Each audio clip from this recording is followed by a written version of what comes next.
No one really denies the importance of philosophy in the life of man, but in recent times we have been brought to the unfortunate emergency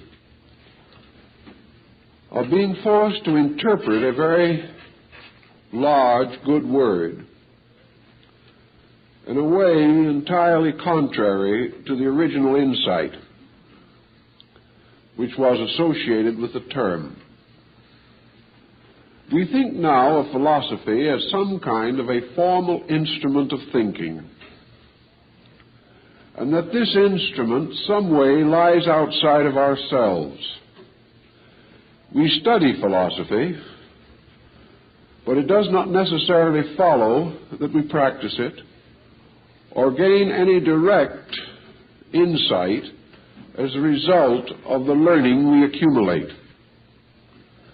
Thus we may say that for the most part what passes for philosophy today is a history of philosophic thought in the past and variously documented biographical sketches of earlier philosophers. When you read a story of philosophy today, you read principally an account of persons, not of ideas. And these ideas that they do have are associated directly with these persons. So we think of the philosophy of Hegel, and we call it Hegelianism. We think of the philosophy of Thomas Aquinas and call it Thomism. Thus we have schools of philosophy, so-called, that arise from the thoughts of men. Perhaps it would seem that there is no other place they can arise. But human beings are very strongly individualized. And when Immanuel Kant gave his philosophy to the world, we associated it with his name. Of course, we cannot avoid this entirely. We think of Platonism, Pythagoreanism, Neoplatonism. These terms are always associated with persons. To a measure, we accept this. But actually, we are dealing with something that transcends persons. Plato and St. Thomas Aquinas were philosophers because of a certain capacity within themselves.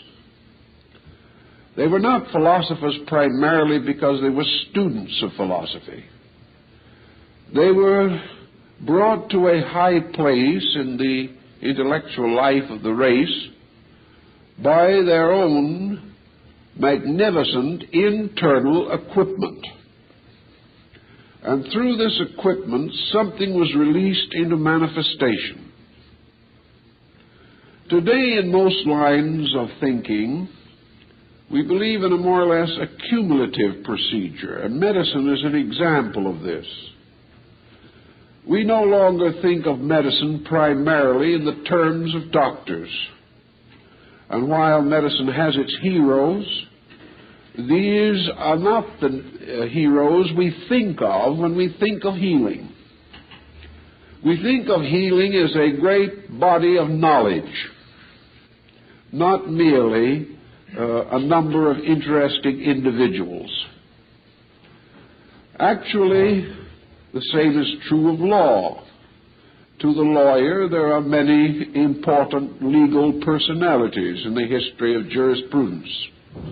But we think of law today as a great compound of knowledge, given to us over thousands of years by persons known and unknown, named and unnamed, remembered and forgotten. We also have realized that law, as far as legal procedure is concerned, is more or less the result of the unfoldment of an archetypal entity of ethics within man. And that so long as man is ethical, this law operates, and his laws are ethical. When man fails in ethics, the law fails in ethics. It cannot be otherwise. Thus, through man, various truths come into manifestation, but these truths have an existence apart from man. And I think we should remember that philosophy is not something that is always captured by individuals, but that philosophy is some state or condition of the consciousness of living things, and that all creatures that have rational equipment at some time or other in the unfoldment of their natures pass through this phase which we call philosophical. We find that as maturity comes upon the individual in physical life, that certain changes come in his attitudes and his approach to life, that he begins to take on greater responsibilities, and that those interests which were sufficient for his childhood are no longer sufficient to dominate his activity. We do not think of maturity in terms merely of people who have grown up. We do not think particularly of Platonic maturity or Aristotelian maturity.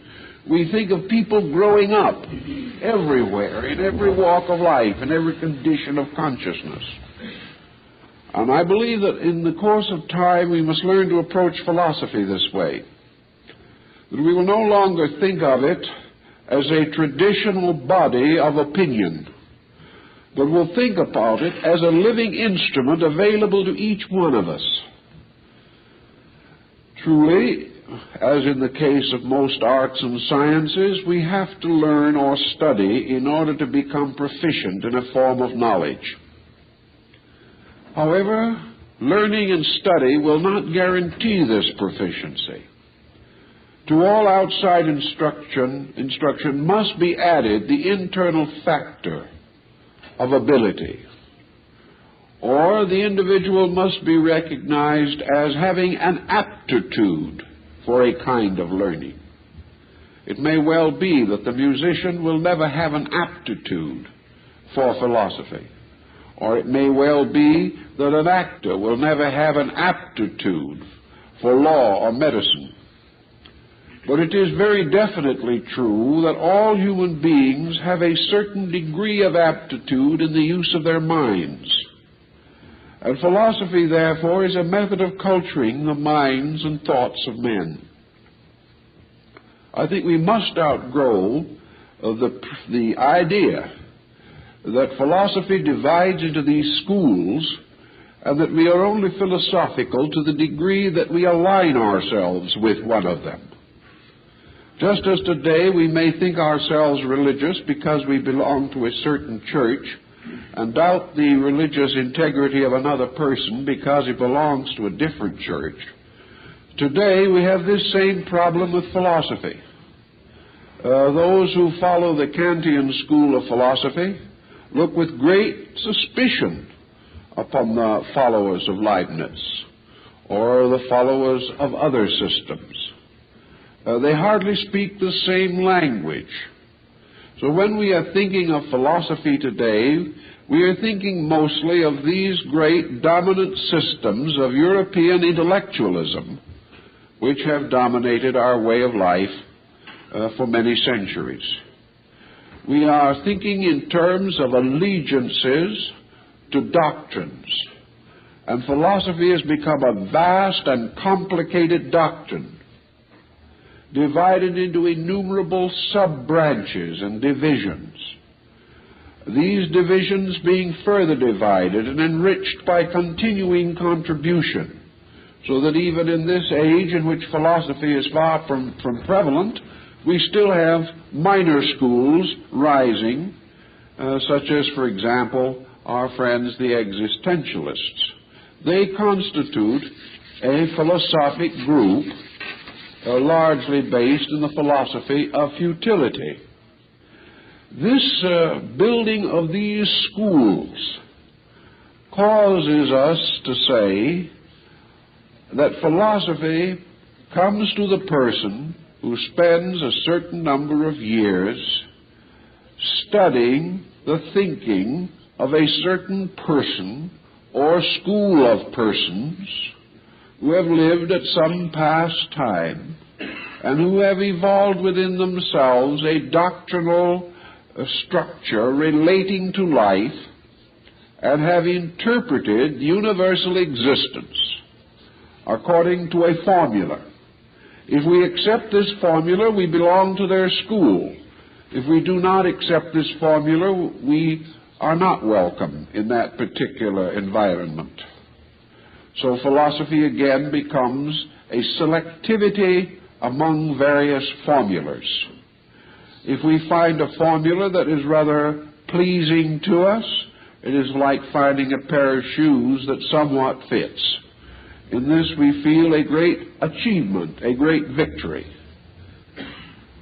We are not likely to question as to why our favorite might have been wrong, or nor are we inclined to wonder why he didn't study other systems, which he never mentions, or if he was thoroughly aware of some of the systems that he denounces or criticizes.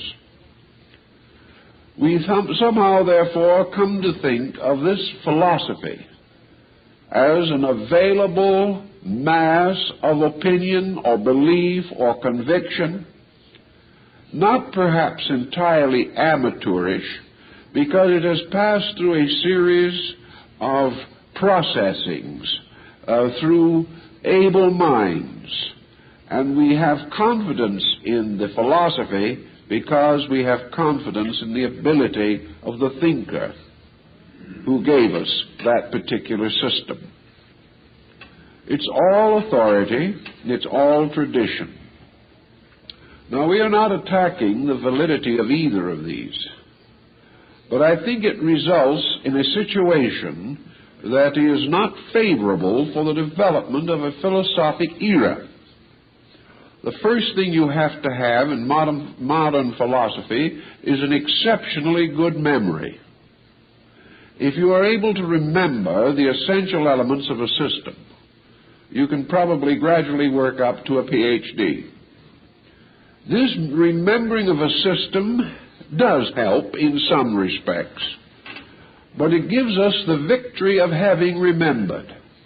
And having finally received our diploma, proving and certifying that we have a good memory, we then promptly forget about the whole thing, unless, by some chance, we decide to be a professor of philosophy.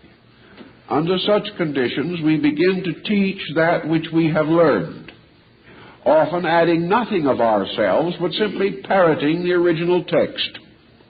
We go on and on and on, repeating the same words like the family parrot, with not much certainty that we understand what they mean, or have ever been able to vitalize them beyond the problem of tantalizing a classroom with difficult questions.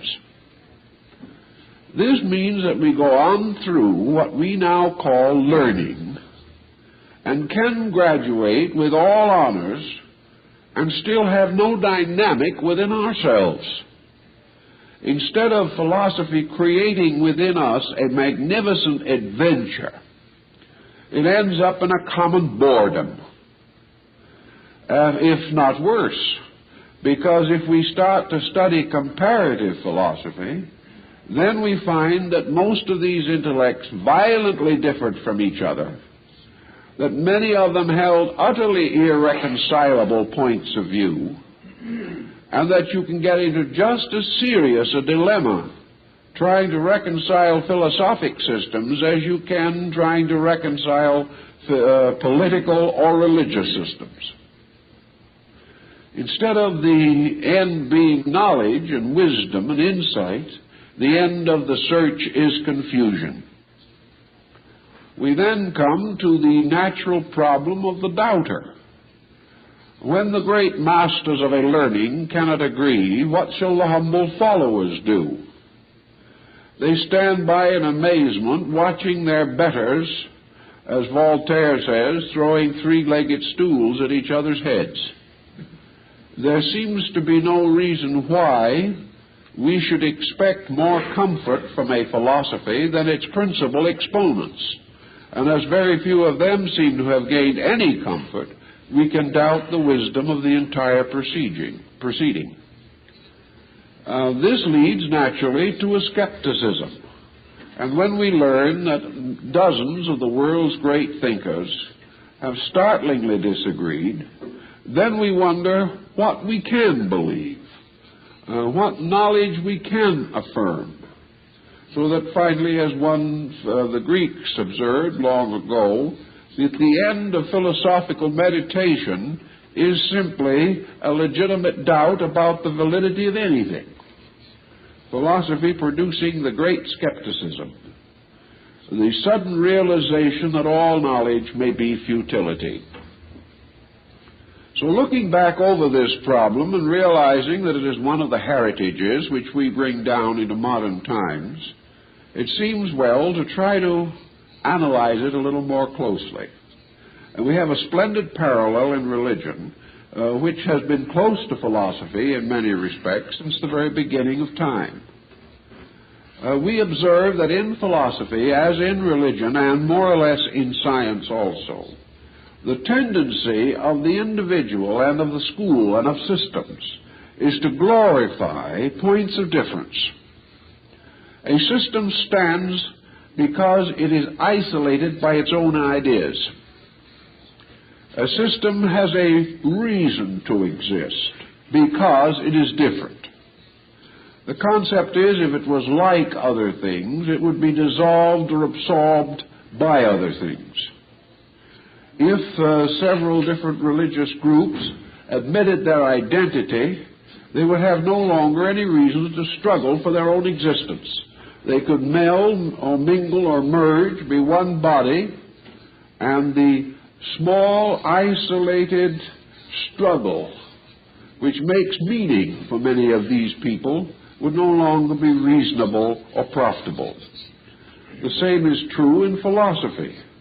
It is assumed that these differences of opinion sharpen the wit, but more actually, I think they dull it, because they give us no solid core of integration.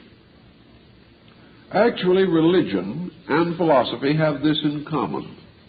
The division can occur within them, but that substantially they cannot be divided, either within themselves or, for that matter, from each other. Thus, philosophy is an inclusive, within which all types of philosophic thought have a common existence. All philosophy springs from one over-concept. All philosophy unfolds according to certain obvious human phenomena. All philosophy has one practical use. All the differences and all the various divisions that arise within its schools simply represent a certain human competition. The fact that man seems to prefer to compete rather than to cooperate may play a part in this. Man believes that he is important to the degree that he is different. If the individual cannot be in some way unique, he is not an individual. And for most people, difference of opinion is the only valid uniqueness that they can understand. So in philosophy, schools exist simply because they differ. Without this difference, the great stream of philosophy would flow along. And many feel that under these conditions it would flow along without actually building any monuments to itself in the world. That actually these monuments stand as markers of the victory of ideas over other ideas, whereas really they should stand for the unity of ideas that have arisen throughout the history of the world. Today we can no longer afford this luxury of endless argument and debate concerning something which most people today have concluded that nobody knows, and therefore that philosophy has become highly passé in the popular thinking simply because the average person can find no use for it. He finds that there's absolutely no way in which he can go down to the grocery store and get a cut of meat cheaper because he quotes Aristotle. In fact, if he suspected of so much learning, they were probably to double the price on him. Or feel that he is so absent-minded they can cheat him and he'll never even know it. There's an old Greek philosophy that says in a play that was written long ago, the time for treason is at hand.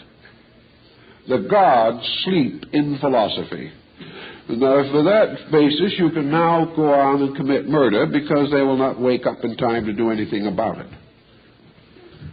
This kind of thinking has caused, more or less, people to feel that certainly in a stressful, pressure-ridden economic industrial era, philosophy is just too much of a luxury. Perhaps it is also a kind of a luxury that is also too much of a headache. And the combination is just too much. And unless the person is planning a career as an educator in philosophy, he is very likely to neglect the subject. And he feels that he can neglect it with impunity. It isn't going to mean anything to him one way or the other. The chances of his meeting a philosopher during his lifetime, very small. The chance of selling him anything, very much smaller. Consequently, why specialize the field? This attitude probably had its best correction in Western thinking in the time of the Neoplatonists of Alexandria.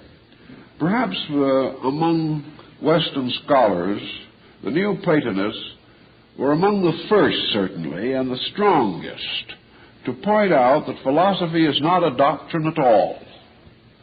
Philosophy is a way of conduct. Philosophy is a code of action. It has nothing to do with abstract speculation about infinities. True, philosophy can speculate. But unless this speculation leads to vital motion, unless our thoughts impel us to do something, these thoughts are simply impotent. And philosophy has come to be regarded as impotent intellectualism. The philosopher, enriched by maybe 8 or 10 years of specialized schooling and study, stands like the common man in a daze in the presence of emergency. It hasn't touched him. It hasn't given him this inner strength with which to create a useful life. The Neoplatonists and some others among Western thinkers, including the Gnosis, took the attitude that, to a measure, science is a kind of food for the objective mind. Man taking science into his mind, working with it, comes out with electric toasters, automobiles, synthetic fabrics, hormones, and antihistamines. At least he comes out with something. And according to the label on all the packages, these medications are effective, except in approximately 1 case out of 100. And in that case, you may get side symptoms. These side symptoms may include anything from your hair falling out to dropping dead. But that means that you are not one of the 99 who will respond favorably to this particular medication. You are the black sheep, in other words. But when all kinds of ideas go into philosophy, and somebody spends many, many years learning to be a philosopher, what comes out? Well, perhaps it is fortunate that no histamines do come out. But what else comes out? Usually, absolutely nothing. The individual does not build better mousetraps. He does not do anything that seems to cause him to be admirable or venerated. About most you can expect of him is talk. And most of the talk does not make sense to anyone else, and sometimes we doubt if it does to him. So there is this lack of productivity. Now, there is something wrong in the system, or this would not happen. Because as science should lead the objective mind into creative self-expression. So philosophy should lead the subjective inner consciousness mind of the individual and cause it to manifest outwardly into his life as creative activity. In other words, a philosopher, because he is a philosopher, should be a person of action, who does things, who solves problems, who creates solutions, who leads various processes from confusion to order. Actually, your philosopher, like the philosopher king of Plato, is your ideal statesman. He is your ideal counselor, your ideal legislator. He is the ideal person behind nearly all forms of specialized knowledge. Yet today we have the specialized knowledge and nothing much in the form of philosophical insight behind it. And we have the specialist in philosophy whose vision seldom leads to new and useful improvements in our way of life.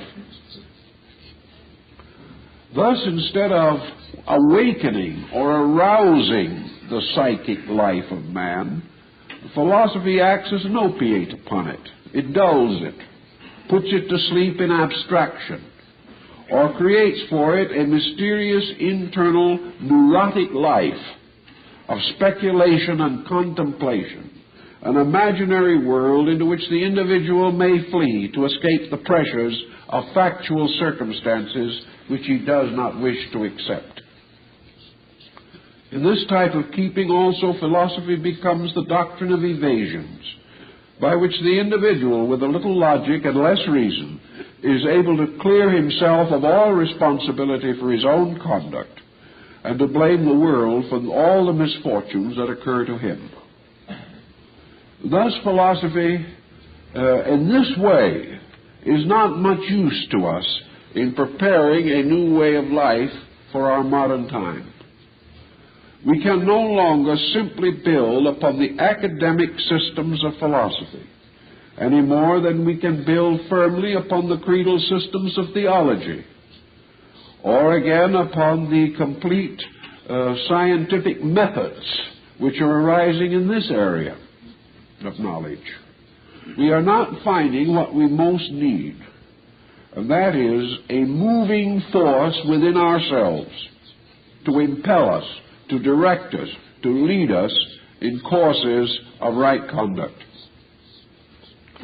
While it isn't always apparently convenient or the best thing to do to go back and discuss people, because we have tried in a sense to point out that we cannot confuse people with ideas.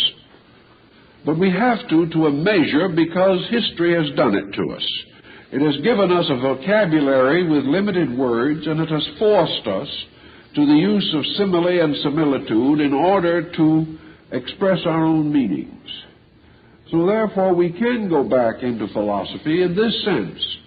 And while we cannot say that philosophy is identical with any philosopher, we can say to ourselves, what manner of person who has been a philosopher best exemplifies the fullest expression of philosophical method? In other words, what has philosophy most accomplished for those most accomplished persons who have accepted it as a way of life? Well, I think we have a good example of this type of insight in Socrates. Socrates was certainly not a pacific dreamer. He did not sit around dealing out abstractions to a few chosen patricians. First of all, Socrates had the reputation of annoying more people than anyone that ever lived in Athens. This was healthy, at least. He was out making himself felt as a force in the life of his people.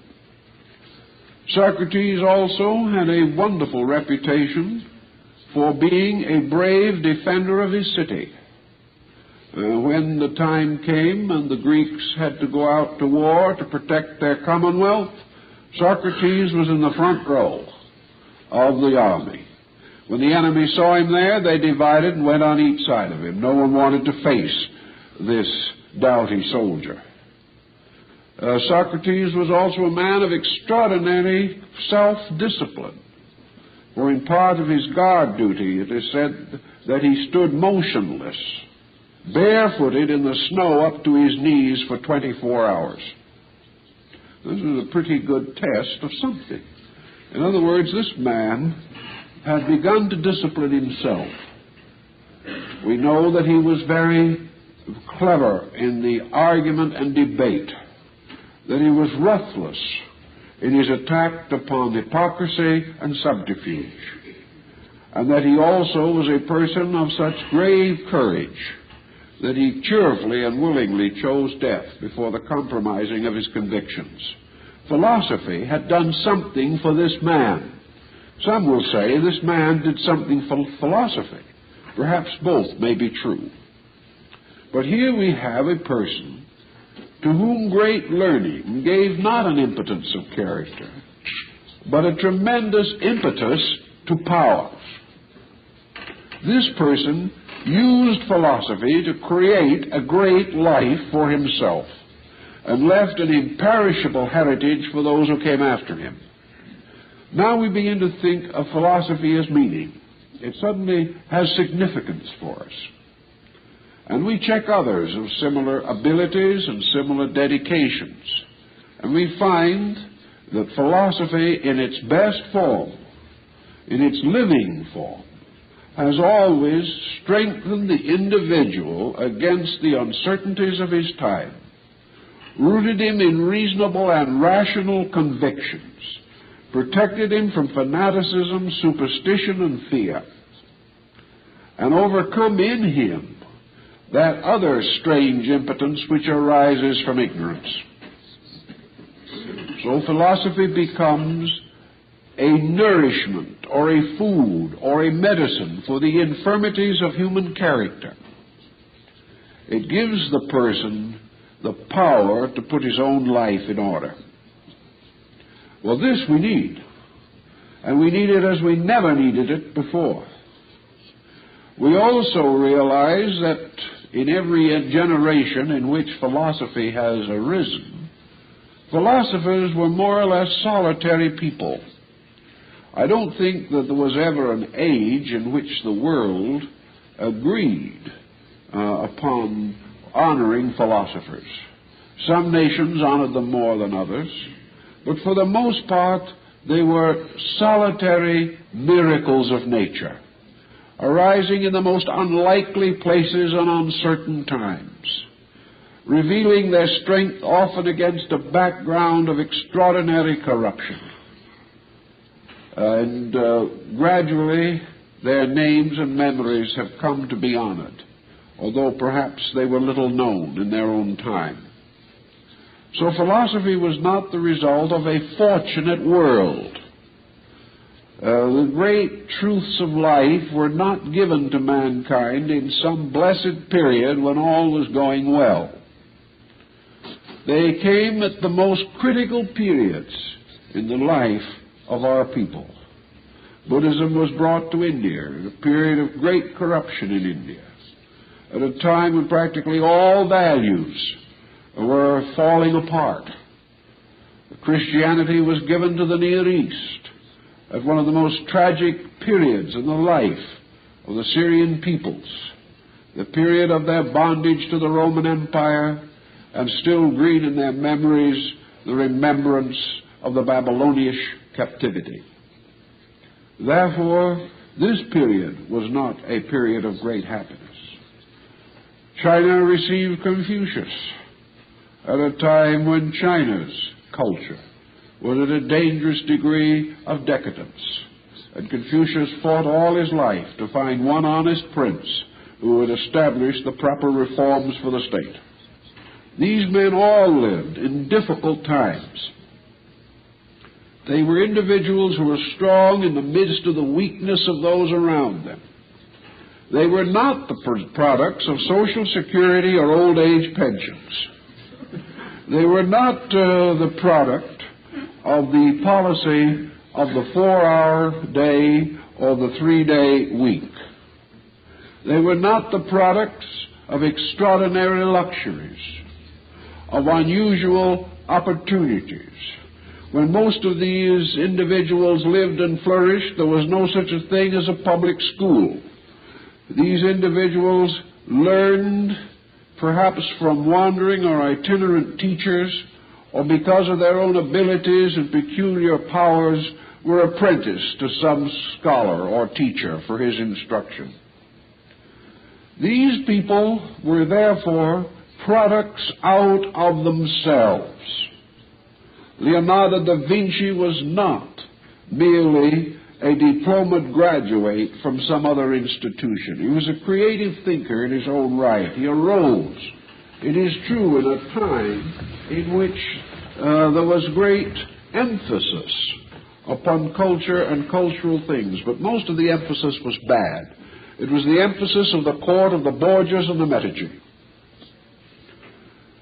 Leonardo rose as a great human being, and in his genius was apparently parentless and without forebear or even cultural sire. He was a tremendous force in himself. And this has been true of great philosophy wherever this mysterious power has revealed itself. It is not something that has been communicated from one person to another until it finally died of boredom. Philosophy has been a sudden, flashing blaze of insight, breaking through the darkness from the inside of man, coming through into his exterior activity as a tremendous moral, conditioning, ethical force. This is what we are striving to reclaim or rediscover in our time. And we do have a great deal of ground upon which to build. But unfortunately, no one much is building on it. Other lines of thought have become the fads of the hour. And it is impossible to build a great system of ethics upon a fad. It has to be built upon a long, enduring concept of value. Everyone who is interested in comparative religion, mysticism, and related subjects is, to a degree, within the order of the philosophic field. Philosophy belongs to him. He belongs to its world. He is making a journey through life, and the only way this journey can be made adequately is with the aid of philosophy. So what are we going to do about it in our daily thinking? How are we going to start in our modern world to determine what is good in philosophy? I think we have several choices, but these choices are all of them based upon something that moves in us. Philosophy is not something which we can fully accept merely by acknowledging it mentally. We can say to ourselves, I have read 20 books on philosophy, and I think this is the best one. Therefore, this one I will now accept. And as a result of that, I would like to be known from this point on as a follower of that system. And regardless of what other people think or other people like, from now on, I'm a Cartesian. I am a follower of the philosophy of René Descartes. This is wonderful, but it dies there. If we are extremely literate, we might do a new book on Descartes, which means that we will pick out quotations from older books, put them together, and write a preface. Because actually Descartes said himself what he wanted to say, but no one has been allowed to let it rest there. And there have probably been thousands of people who told Descartes, in the form of books, what he originally meant. And the chances are he would not recognize any of them. But this is what we do. But we are now a Cartesian. And we look around us to see what difference this has made in our lives, and we see no particular difference. We still have the same appetites for breakfast. We still have the same trouble with our neighbors, and we are still rather unhappy in our employment. These things haven't changed. We get tired, worried, and frightened just as we did before we called ourselves Cartesians. So we have a new name for something. For what? Well, simply for a nominal allegiance. Some time ago, before the war, Japan was in a spot of this kind. It was beginning to develop a little international trade, and it wanted to do something to kind of build up good feeling with the principal markets. So it was brought before the Diet of Japan as to whether or not Japan would become a nominally Christian nation. Some Japanese got up and pointed out that there were nominally very few Christians in Japan, that this might present a slight problem. And the Oriental, with a naivete that was worthy of anything we can produce in this country, and that's pretty good, pointed out that it wasn't necessary for Japan to have any Christians in order to be nominally Christian. All you had to do was say what you are and keep on believing what you had always believed. It was very simple. The whole thing was purely, shall we say, an adjustment for the sake of import and export. It might be easier to trade, you see, with other people who didn't think you were a heathen. So here's how you get to be a nominal philosopher.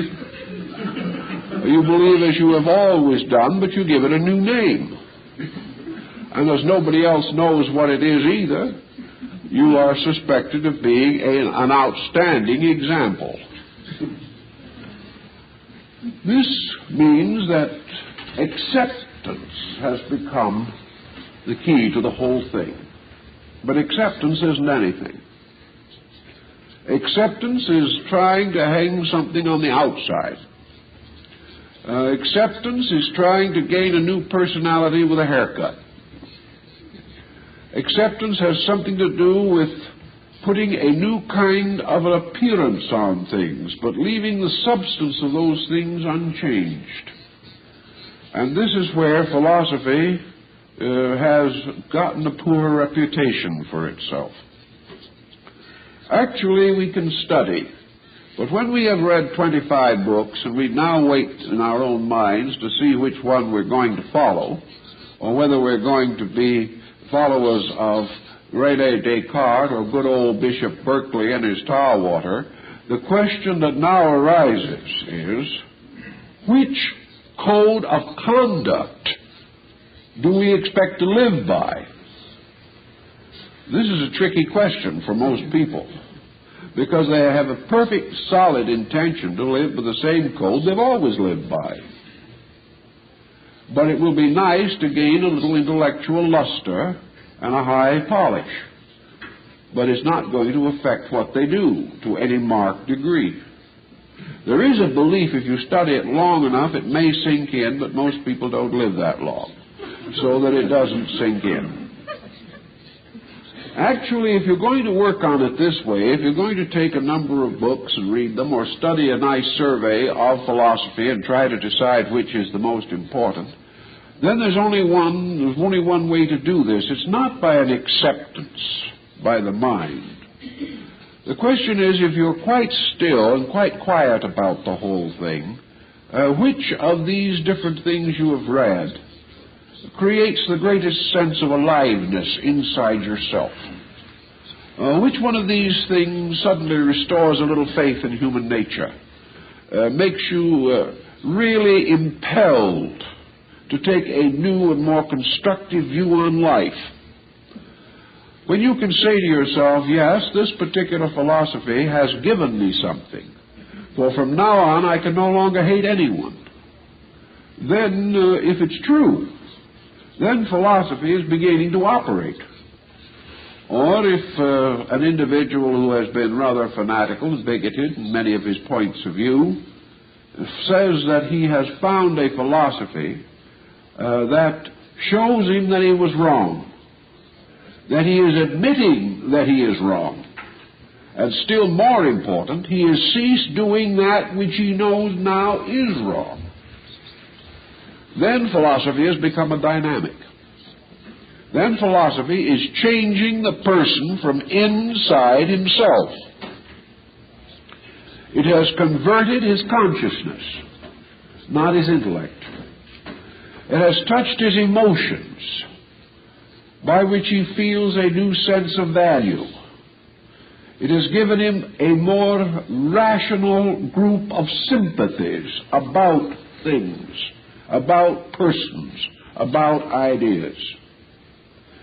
If this has begun to operate in him, we know then what Plotinus meant when he said to the young man who came to him, "Make philosophy thy journey."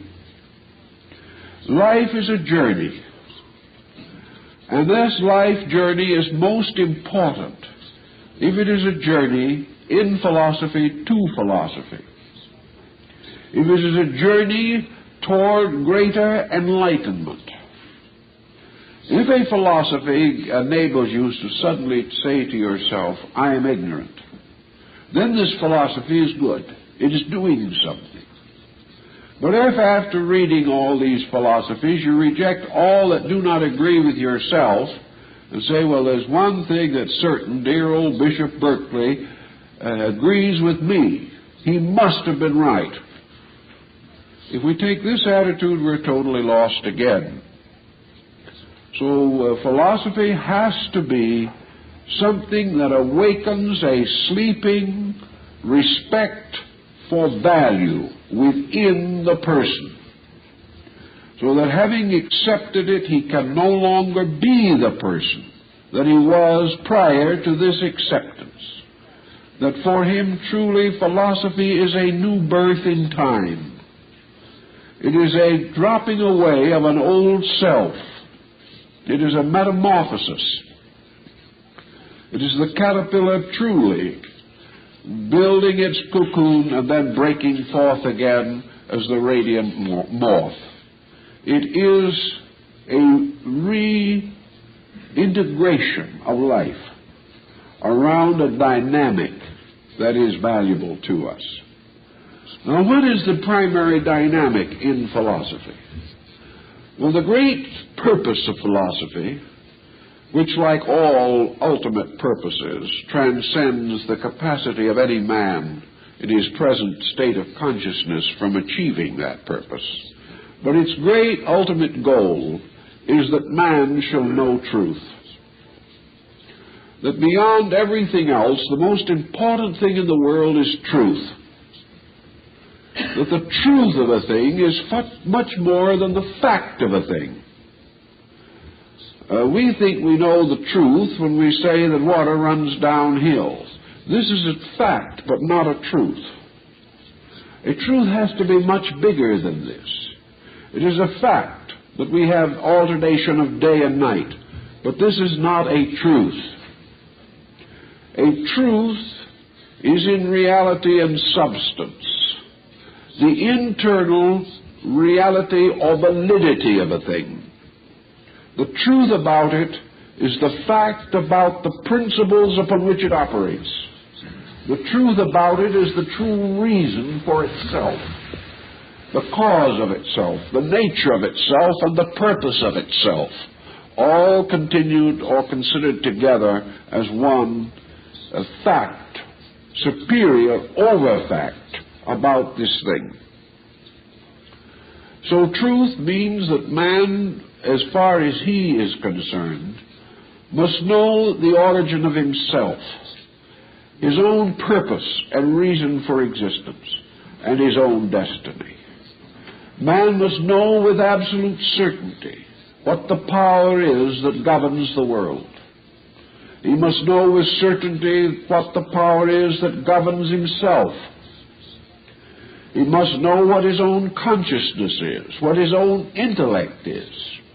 He must understand the dynamic forces and vitalities of the universe. He must have a clear vision of the eternal purpose of things. And all this must be correct. It must be above and beyond all dogma and all conflict. And it must transcend any opinionism, any selfish futility which may be in his own nature. Therefore, to achieve this state of truth, man must know.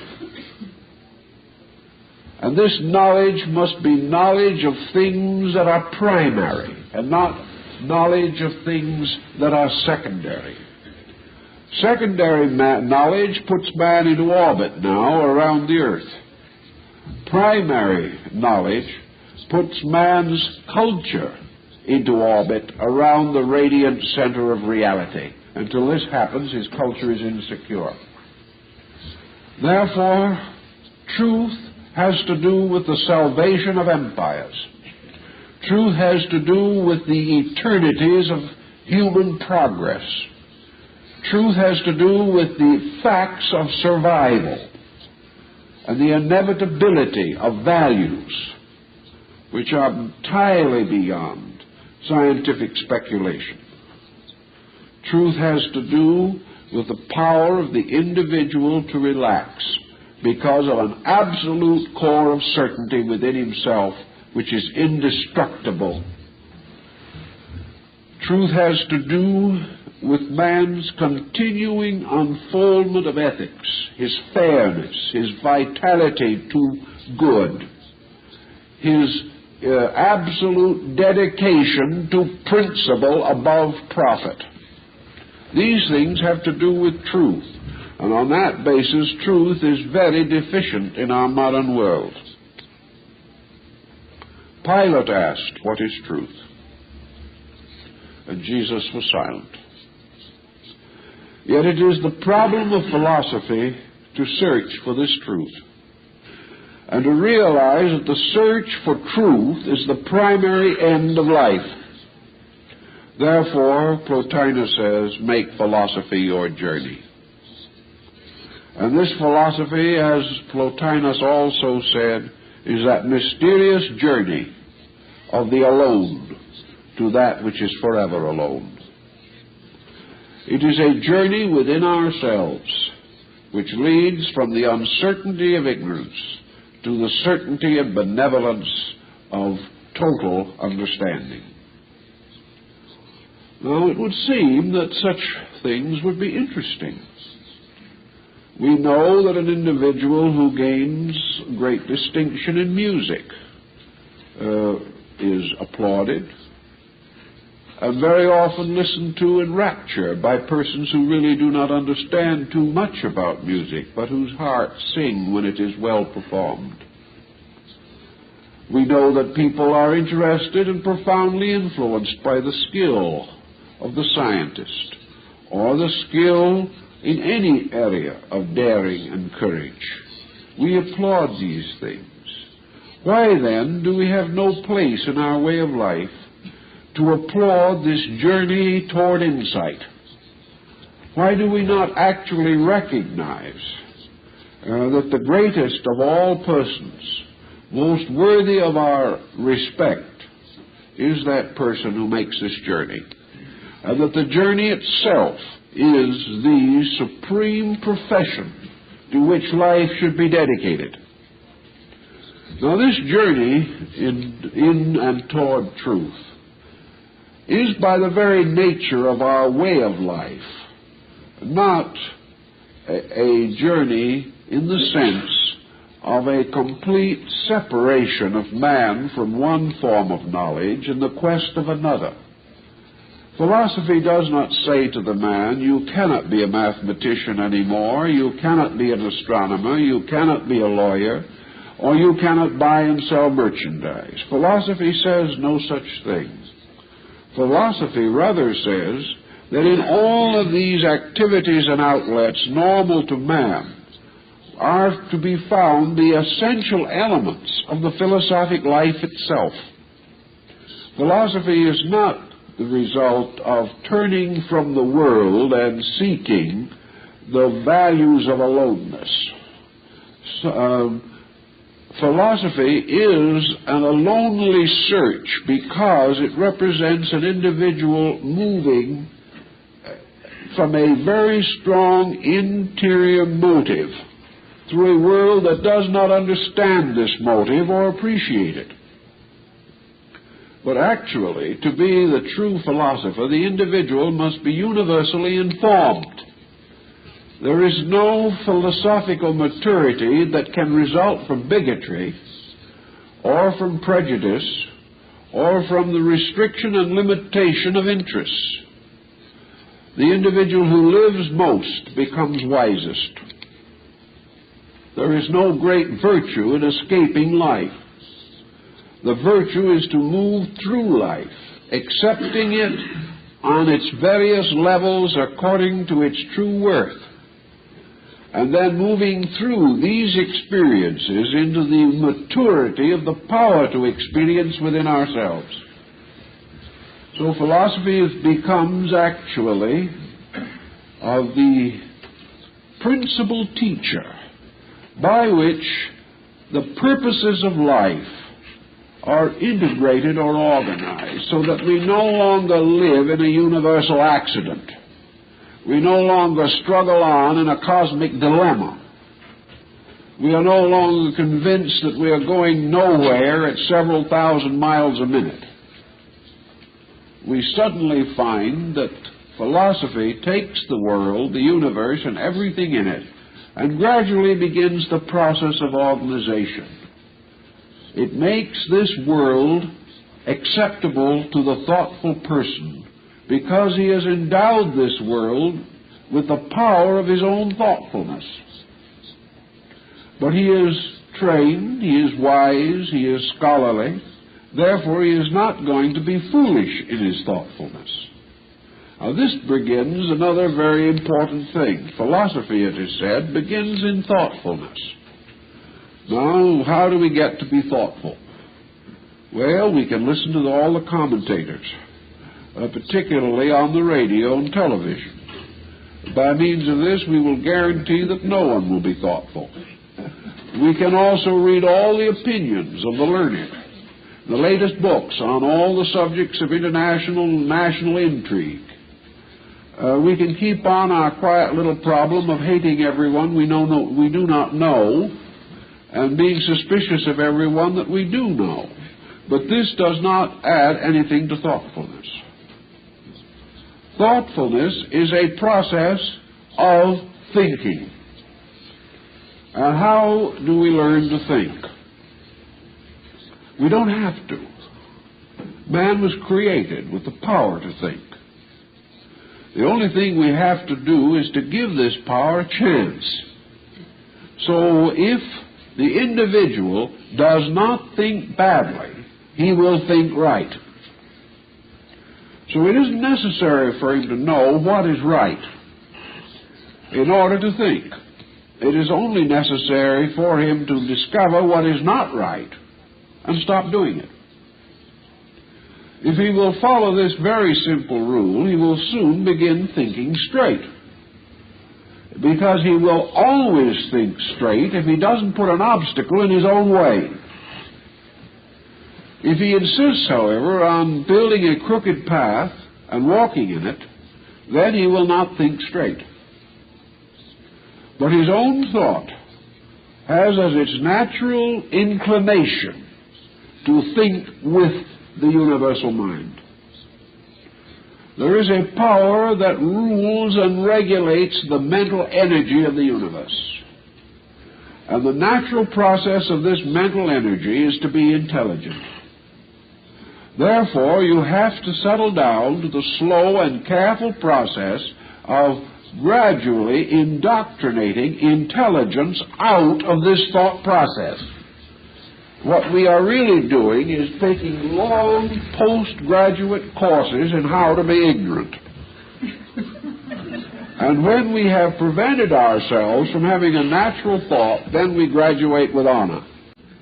So if you want to think, you will think, and you will think true, if you do not encourage yourself in the sordid luxury of thinking badly.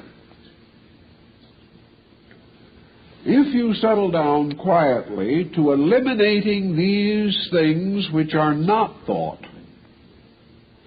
but which can tantalize, irritate, and destroy thought processes, you will end with a very gentle, wise attitude. This is your Zen formula, very simple. It is that you will think right when you stop thinking wrong. This is easier because it is difficult for us to understand how to think right.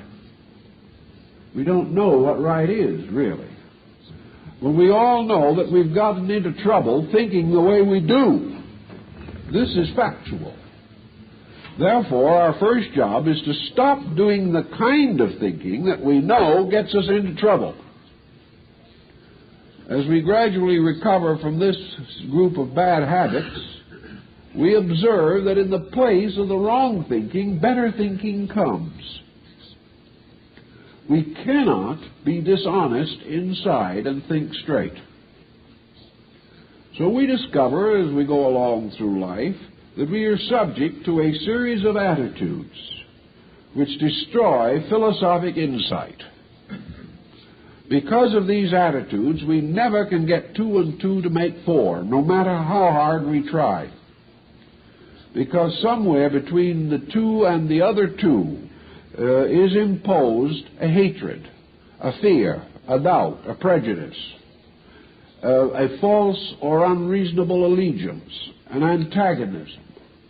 And as a result of that, our thinking is bound to go bad. The individual who is an atheist writes a book on atheism. It is of profound interest to other atheists and to no one else, because he has written from a position in which he is no longer able to think straight. He is only able to think such thoughts as atheism will permit to arise in his own mind. He has made atheism the keeper of his mind.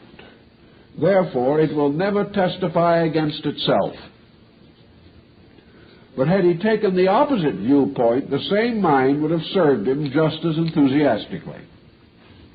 It is his own position in the pattern. So if we want to start thinking reasonably straight, we just simply stop thinking in ways that are not straight. And we point out that this isn't easy because of the continuing pressure of circumstances. But we still have to do it if we want to make philosophy our journey in life. Philosophy is searching forever to find honesty. And to a measure, this thinking straight is this search for honesty. The great abode of honesty is nature. All of nature's processes are essentially honest. The great abode of dishonesty is man, inasmuch as man is the creature who has developed a series of faculties which enable him to defy nature and go into conflict with it. So man can sell man a bill of goods, but man can never sell it to nature. Nature continues to be itself and to perform its own works in a complete and dedicated honesty. To make, then, philosophy a vital force in a life without going into systems of philosophy, the main point is to realize that there is actually no system of philosophy. What we call systems are simply outstanding exponents of certain general convictions about truth. And some of these exponents undoubtedly were better informed than others. Some of these exponents will appeal more to us than others, and some of them have a longer life in time than others. Now, there are many philosophers who flourished 300 years ago whose ideas and opinions would have been of very little value to us in the last 25 years. They belong so completely to a time, to a system, to a concept, that as that time, system, and concept perished in limbo, their significance as thinkers ceased also. There are miles of books in the great museum libraries of the world that will never be read again, because no one is concerned with their contents. What little truth might be in them is so drowned in words that it is easier to search elsewhere. There are other philosophers who, having greater insight, have gradually been justified by time. And so out of the past, we recognize those whose appeal to our day will be very limited, or who have only certain special contributions to make. We also recognize there were some to whom perhaps we are just beginning to come into understanding. They have already lived long before, but their thoughts still transcend the present and go into the future. So we look around us to find the kind of thoughts around which to build a way of life. We use the thoughts of these people to the degree that they are helpful, but we do not need to feel that we must cling to their boundaries or their syllogisms or their dichotomies and things of this nature, because we are going to move gradually out of these arbitrary concepts. We do have two great schools of philosophy, East and West. Both of these schools represent man's conditioned reaction to unconditioned values. And as man changes, his reactions will be different. But the values will be ever the same. Values do not change. It is only man's ability to accept, use, and interpret values that changes. So that man today will take the same principles, but he will find a contemporary usage, or will restate them in other words, sometimes fortunate, often unfortunate. But we do have certain concepts which we call philosophical, that do endure and that do continue to be meaningful, but only meaningful if we can get them inside of our own consciousness, get them in where they will start to work, rather than merely to regard them like great scenery or the marvelous antiques of a gallery, as something to be seen and to be left behind. In searching then for these contemporary things, we know what philosophy can do or must do if it is to make a contribution to our way of life. We are past that golden age of the philosophy of the child heart and the child mind. We are past those simple days when philosophy was very largely an application to the most common incidents of human existence. We have come into a highly involved, highly complicated civilization in which every common sense fact and principle is deeply and cunningly concealed. Thus we have a different kind of world, but our problem remains the same. We all know today that our problem is essentially an ethical one. And ethics is one of the branches of philosophy. Thus our great need, philosophically speaking, today is ethics. And how are we going to get this new foundation in ethical conviction? The first thing that philosophy points out is that a need always bespeaks a lack of something. When we get in a position where our cause becomes desperate, it is because we need something that we do not have. Or perhaps, by reverse, that we have something that we do not need. But actually, the primary point is that we are in need. Every individual in an emergency is a person in need. He may have money in the bank, but he is still in need. Consequently, an emergency can only be finally solved by the meeting of the need which caused that emergency. So we look around us and we say, what do we need? 99% of people believe that they need happiness. They don't have it. or they do not have it with any sense of security. Another group feel that they need peace of mind. Another that they need peace of soul. Still another group feels that they need health. Many people feel that they need sympathy, they need understanding, they need friendship. They need the confidence of other people. They need to increase their own confidence. Some feel a pressing need for increased earning power. Some need relief from sickness. Others need relief from the tangled circumstances of their own mistakes. But everyone is more or less in need.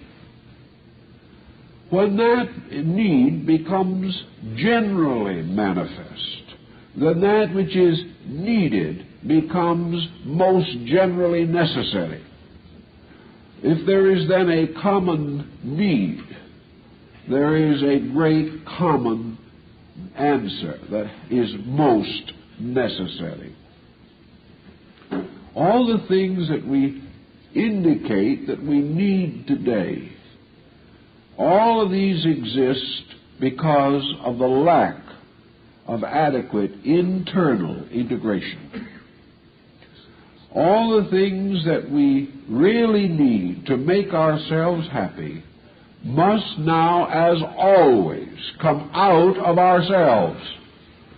Nothing imposed upon us can solve any of these problems. Efforts have been made. I know people who have complained for years that if they only had a friend, life would just be a song. Finally, the friend came along, and in a few weeks, this individual managed to transform them into an enemy. The friend didn't solve anything, because the friend was only a symbol of a need that was inside of the person. When he got a friend, he didn't even know enough to keep that friend, and lost them and added to tragedy. The individual who says, all I need is enough to retire on, well, we know his story. He never has enough. The individual who says, if I could only have this, I will be happy, is unhappy before it's delivered. He has a new thing that he must now have in order to make him happy. And so it goes. None of these needs can be solved simply by the shifting of the physical situations of life. All of these needs bear witness to an inadequacy within the self. There is no solution until this inadequacy is met. So how are we going to meet it? Different systems, different schools all suggest various ways. One says that the educated person can solve his problems, but the needs of the educated are as great as the needs of the uneducated. Another one says all we have to do is wait a little longer and science will meet all our needs. Well, there's a way in which it can do so by simply creating a situation in which, having become defunct, we no longer need anything. That is one answer to the problem, but not an encouraging one. Religion is supposed to help us to meet these needs. Today we have 80 million nominally religious persons in the United States, and they are on the top of the list with their needs along with everybody else. None of these institutions solve needs, because institutions cannot solve needs. The most that an institution can do is to point out to the individual how he can solve his need. It cannot solve it for him, because every solution has to arise in an unfoldment of character. Unless this is achieved, there can be no solution. Plato, Plotinus, Buddha, all held that what we now call philosophy was the science of character. That by means of philosophy, man became aware of the eternal code of existence. and that by becoming aware of this code and learning gradually to obey this code, the individual rescued himself from all need and all dilemma. That there is no other way. Evasion of this philosophic insight or philosophic growth must therefore simply result in the continuance of the need. There can be no solution to the problems around man except the solution that arises through the enlightenment that is generated within man. So philosophy stands for this enlightenment. It is the particular area of philosophy to attempt the maturing of the character of the person. This means now, how shall we attempt to mature this character? Philosophy would say that, of course, all of life should combine to make this maturing easier. All systems of knowledge should be in common agreement that the final purpose of man is the unfoldment of his own nature. What can be a more universal concept? Who can deny that all progress roots in this? Who can deny that a scientist must develop and unfold his own scientific potentials? How can we deny that the theologian must become a greater person in order to be a greater teacher of theology? How can we deny that the worshiper must be a better person if he is to worship more wisely and conscientiously? Therefore, the development or growth of character is the most important thing that man can accomplish. And all the defects of society are revelations in nature of the defects in man, as far as human society is concerned. There can be no remedy of this society unless this remedy moves from within man. And that is why that social revolution cannot essentially or immediately result in the improvement of the race. Social revolution is turning the barrel over and taking out the bottom instead of the top. But the same thing is in the barrel.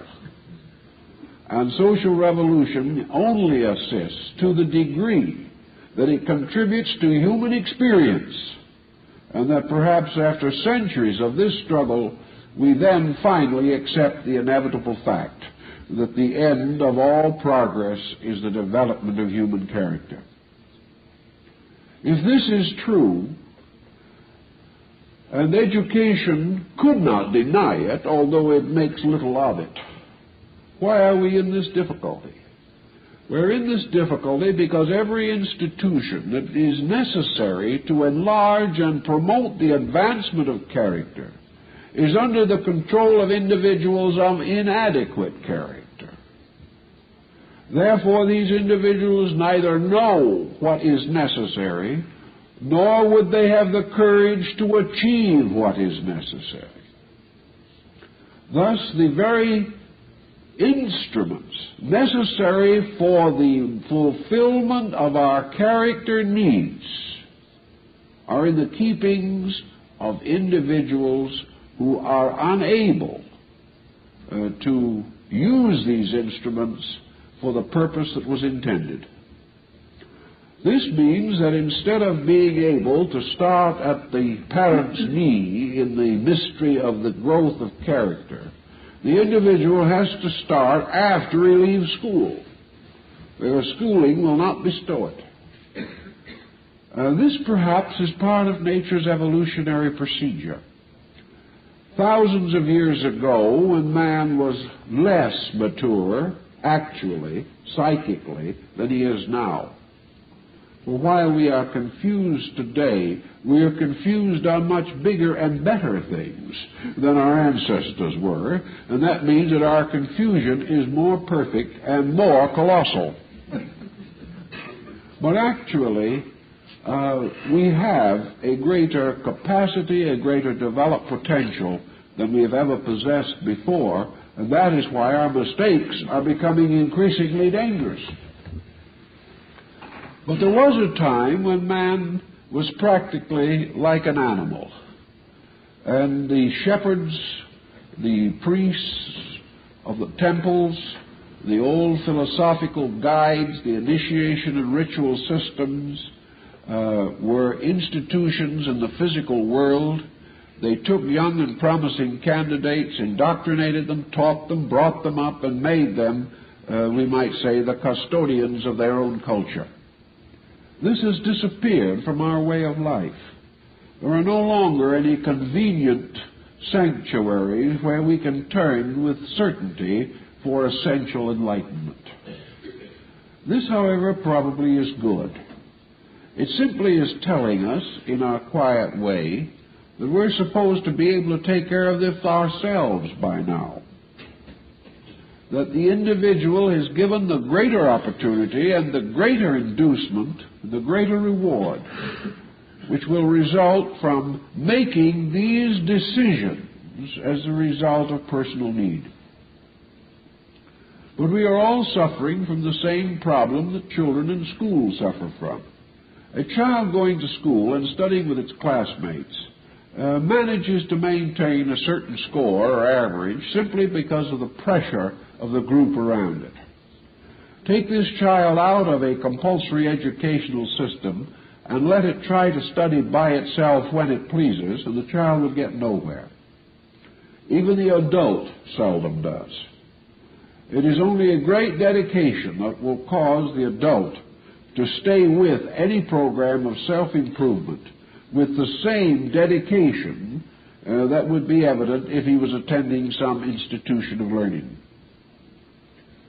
So it is harder for the average person to discipline himself than to be disciplined by a formal structure existing around him. But in the search for value today, in the search for this necessary thing, each person has to take over the job of his own education. He has to come to the conclusion that there are these needs and that he will do something about them. If he doesn't come to this conclusion, he will drift along and die in the same needs he has now. After a while, his complaints will no longer be heard, but this is not the sign of his spiritual victory, but the victory of the mortician. This means that we go out of this life and cease to irritate others, but in all probabilities continue to irritate ourselves in the hereafter. Unless these needs are met, there is no solution. Somewhere along the line, philosophy has to move in upon each of us. Perhaps it is the rather simple idealistic philosophy of Emerson that moves in, a very gracious New England philosophy, but a philosophy that had a great deal of real value in it, because it was a philosophy of a dignified human being living a dignified existence. It was a philosophy of an individual who not only dared to be an individual, but found the experience not only a gracious one, but others around him found it also quite gracious. Here Emerson was studying Indian philosophy, yoga, Vedanta, and the Bhagavad Gita, at a time when certainly his neighbors in Concord, Massachusetts, didn't know what it was all about. They all said that Dr. Emerson was a strange one. They always referred to him as a strange one. His servants thought he was still stranger. His family was never very sure about this rather austere, tyrannical, but highly benevolent character that lived among them. He was just a strange one. But when his house burned down, the whole town got together and rebuilt it for him. They liked this strange one. He was a kind of a nice, interesting, friendly problem. He was always something to talk about, and he didn't care. When they were talking about him, they were leaving some less fortunate soul alone. So they rebuilt his house for him. And he lived in the quiet shade of the family elms to leave a wonderful heritage of quietude, of benevolence, of mature thoughtfulness, and to really be the leader of this great Emersonian group that represented some of the finest men and women of letters that our country has ever produced. But it was a gracious kind of understanding that was built upon an acceptance of universal law and a little quiet Hinduism sifted through Unitarian theology. It was a beautiful mixture. But nobody at that time knew enough about either Hinduism or Unitarianism to know that either one was not orthodox, which was a delightful situation. And Emerson remained an enigma, just a strange one. But his strangeness has enriched our way of life immeasurably. If we could always be just a little of this graciousness and the strange one at the same time, we wouldn't have many enemies, and if our house burned down, some would probably try to help us build it again. This philosophy does not actually make people dislike us.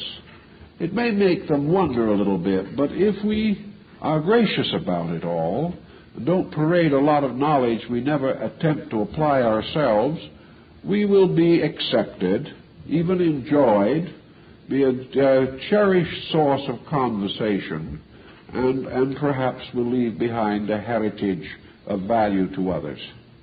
But we have to start somewhere. And to start in this philosophical journey, the Zen theory probably is about as good for Eastern or Western man as any you can think of. The beginning of philosophy, then, is to sit down and think a few simple things through. Thinking them through with the mind freed from prejudice, freed from false addictions and adherences, and from detachments and attachments both. And the individual can sit down and think very definitely something like this: what do I really need? Some people will say, well, almost everything. Perhaps we're afraid of old age, perhaps we're afraid of poverty, afraid of pain, afraid of sickness. These different needs all come moving in upon us. But as one old gentleman said, who finally worked these needs out to his own contentment, he said, there's one thing I finally decided after 10 years of suffering, namely that no one is going to starve to death in a welfare state, so we can relax on that one. No, there are things like this that then can burst through. They're very homely things. But they may take our minds from problems that are not really very solvable and put them onto problems that are solvable. 9/10 of people who after 70 or 65 have a lot of trouble getting along are people who were a little difficult to get along with before they were 65 and 70. The root of the problem goes back. Lonely people are, for the most part, people who have never had the knack or the understanding to build strong relationships with life. And as various conditions shift around, these people find themselves more and more isolated. But this isolation is due to character and not to circumstance in the majority of instances. These things can be controlled and directed and thought through if we want to. And when we get to thinking things through, we get to be philosophers. When we also add to the thinking through of things the resolution to find an answer to the problem of its immediate need, then we begin to understand values. We need all kinds of things. But all of this need springs from a primary need, and that is the need for personal insight, personal understanding, the wealth of personal consciousness. This is underneath it all. So we begin to examine ourselves as to how this need, this great need, is operating. The individual who has no aesthetic life, who cannot appreciate a good book, who doesn't know a picture from a scrawl, who has never read a book of poetry because, as Gator says, he doesn't like verse that jogs and jiggles. People who have none of these values then turn around and say they're bored. They're bored because they have no sense of the development of appreciation for value. Then there are people with nothing to do, surrounded by a world of things that need to be done. These people simply have not reached out and come to valuable conclusions about their own abilities and the things they can do. There is always something wrong in the thinking of the person in whose life something is wrong.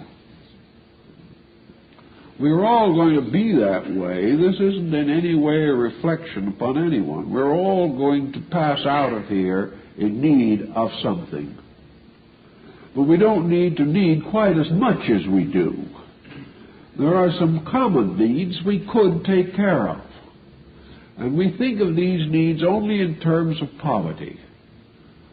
But the great poverty is poverty of consciousness.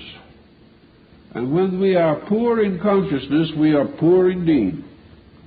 And most of us are poor in consciousness because we are poor in our deeds. We haven't gotten out and done things that needed doing. Getting down to our quietude and trying to think the thing through philosophically, we have to come, ultimately, to certain recommendations about our own conduct. If we do not, then we have simply been lying to ourselves. But if we have tried sincerely to be honest, we know there are things we are doing poorly that we should be doing better. Now, philosophy has to give us the incentive to do these things better. It has to do so because it is reasonable. Because philosophy moves the entire process of life from accident to purpose.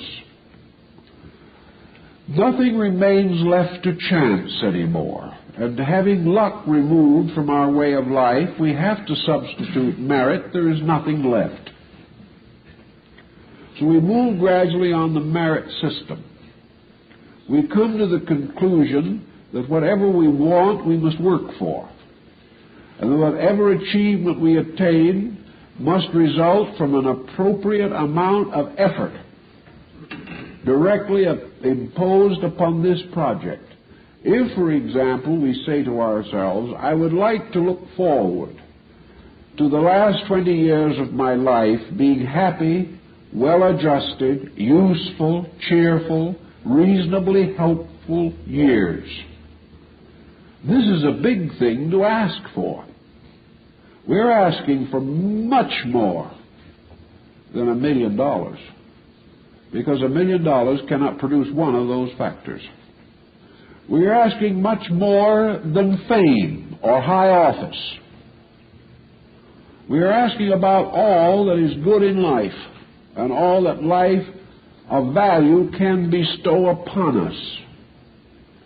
We are asking to be able to draw out of the bank the most valuable resources on earth. Therefore, we have to make some kind of a budget plan or something to get these resources. When we're buying a home, we go in debt and we pay and pay and pay for 15 or 20 years, and by the time we get it paid for, it's fallen apart. But we think nothing of this. We're buying a home. This is a noble experiment, a noble purpose. We may die before it's paid for also, but we're still buying a home, somebody's home or for somebody. We don't know just who. But we don't think anything of going without a lot of luxuries month after month in order to make that payment, in which the first 10 years is mostly interest. How do we expect, then, to build a character without some effort to set up a system of payment? If we are willing to work hard in order to earn enough, to spend enough, to keep ourselves comfortable, how do we have to prepare to keep ourselves wise? A lot of people believe that they're born wise. The only difficulty is they're never able to prove it. Actually, we are born with the potential of building these securities we need. But if we just don't do anything about them, we will never have them. An individual who doesn't build a career may drift through 20 jobs until he reaches an age when he's no longer employable, and then he sits down and begins to wonder what happened to him. Same is true in the problem of character. An individual doing nothing with character, doing nothing to build it, drifts along until he gets himself into such a horrible problem by his own compromising and his own ignorance that there's just no way out. He is completely flawed. He has never built anything, therefore he never has anything. So character begins wherever we discover we need it, and begins by setting up a regime in us which we have to live with every day. And if we work at character as hard as we work at profits, we will end up with the profits of character. This doesn't mean we neglect the other, because fortunately they do not actually conflict. No one says a good businessman has to have a vile temper. No one says that a good mother has to be a gossip. These do not conflict. Character is the building of an inner life that parallels the development of our outer life, and perhaps should lead it and inspire it. But if we want to have this happy last 20 years of life, we have to build for it. We have to start in as soon as we can. It wouldn't be too late if we started it near the end. It wouldn't be too soon if we started the day we were born. But whenever we do start, we have to work with it as assiduously as possible, giving constant, constructive, kindly, happy thought to the building of this destiny that we want.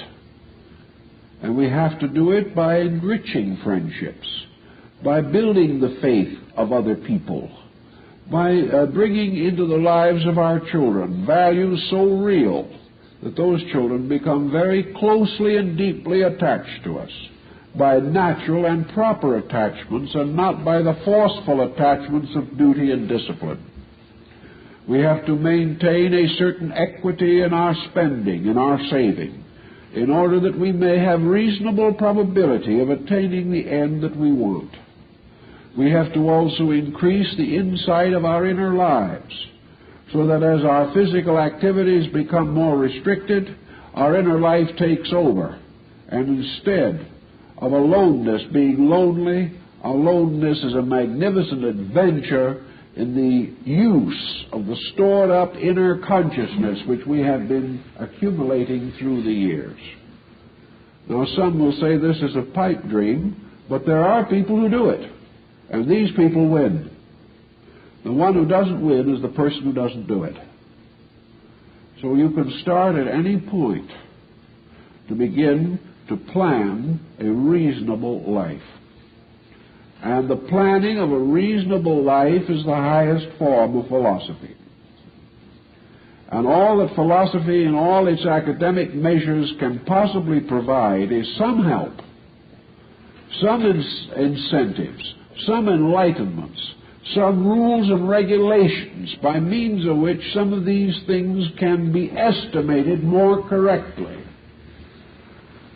And most of the world's greater thinkers in philosophy have been more or less thinkers who have mingled schools of philosophy according to their own needs, forming a kind of eclecticism, a philosophy that has been called a poor man's philosophy. but one which in reality has a lot of good thoughts in it. Let's, for example, say an individual wants to know how he should conduct himself. How should you act? Well, Immanuel Kant's categorical imperative still remains as one of the best definitions of that. If you want to know how you should act, all you have to say, if the way I conduct myself became a universal procedure and everyone acted the same way, would this constitute the greatest good for all? Well, that's a good question. In fact, many people feel that it is a far truer and greater statement than the Golden Rule. Because people may not want you to do to them what they are doing to you. That's quite not necessarily a good practical notion. But if the way you acted became the code by which everyone acted, would you be happy in the system? If your conduct returned to you from everyone you knew, would you say, my, what a nice lot of people? Or would you say to yourself, I hope I never see them again? If you carry just a little story to someone else, would you like everyone in the world to be carrying stories about you to everyone else? Would you want to have that kind of thing the way of life? If you nag a little more than is necessary, would you like to live in a world in which the echo of nagging is never missing from the hills?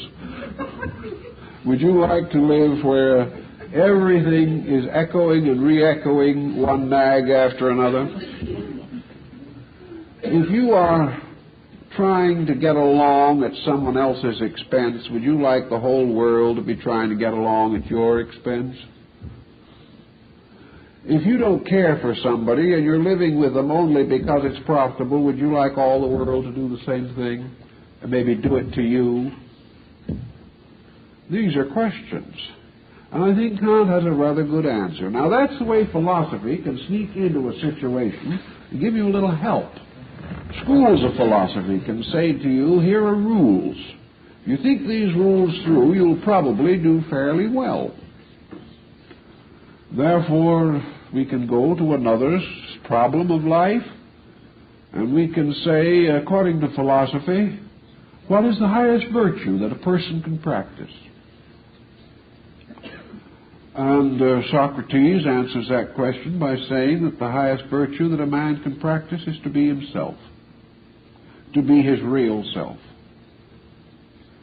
Now, if you say to yourself, well, if I practiced being myself, there wouldn't be much virtue in it, that tells you the answer. That unless you can be yourself and at the same time be the best person you can think of, if in being yourself you are less than virtue, then you have not cultivated the greater virtue. Now, someone else will say, if I'm supposed to change my habits, which habits should I change first?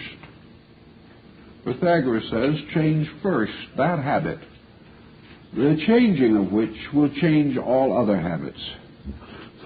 In other words, you can start cutting one leaf off the tree at a time, or perhaps you can try to become a more moral person by the famous procedure that was used in bobbing the cat's tail, cutting off a little at a time so it would hurt less. This procedure is what most of us try to do. We say, well, I'll get good by degrees because if I go too fast, it's going to hurt too much. So in that way, no good is ever done. But if we have to correct some vice in our nature, what vice should we correct? By the correction of which we will correct most other vices. Buddha answered, selfishness. If you can get rid of that, you can get rid of most everything. If you get rid of selfishness, most of the problems that betray us most frequently fall away. If you are not selfish, you do not wish advantage at the expense of others.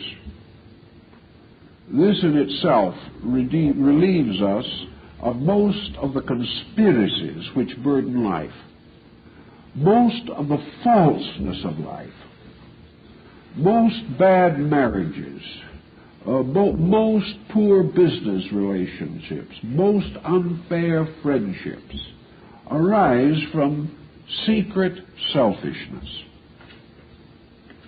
An individual trying desperately to be happy is secretly very selfish. Now, some people are selfish physically, some mentally, some emotionally.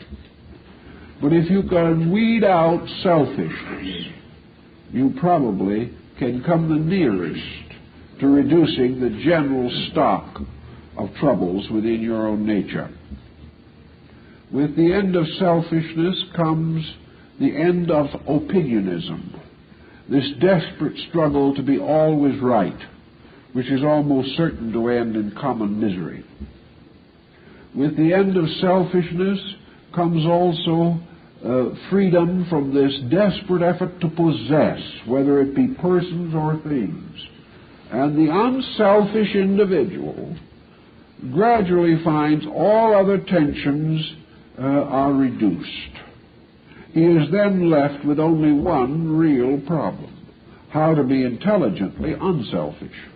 This is the surviving difficulty. But it is better to face this than it is to face the compound felonies resulting from selfishness.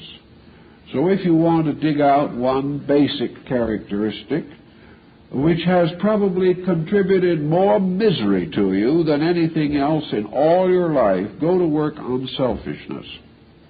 You will find that selfishness is not easy to uproot. Its roots are deep, and its tap roots go down to the deepest part of our ambitions. But until we get rid of it, we will never be able to hope for peace. Now, another problem that arises is, if all these things are true, and I have to work on this problem so desperately and so constantly, for it seems it's all like swimming against a stream. I feel like being selfish, I'm told I mustn't. I feel like disliking someone, I'm told I can't. I feel like I want something, I'm told I shouldn't want it. This all gets a battle between the instincts that we naturally desire to express and a code that is imposed upon us which we do not like. It's like saving. There's no particular fun in it unless we're misers. But we have to sometimes in order to achieve those ends which only thrift can accomplish. So always, instead of thinking of our being frustrated, we have to think in terms of some greater thing we want that is more important than the small things for which we are sacrificing character. But now comes the simple problem of where is the balm in Gilead? What salve are we going to use on these bruises and aches and pains that result from the process of trying to be good? Because it is, to most people, a rather painful procedure. So we try to find in philosophy now the formula of how to be good without too much misery or too much assumed pain in the process. And philosophy again tells us very, very simply that there is no pain in being good.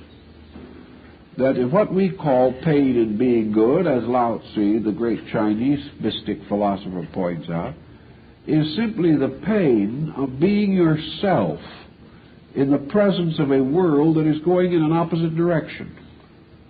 Actually, you're not penalized for being good.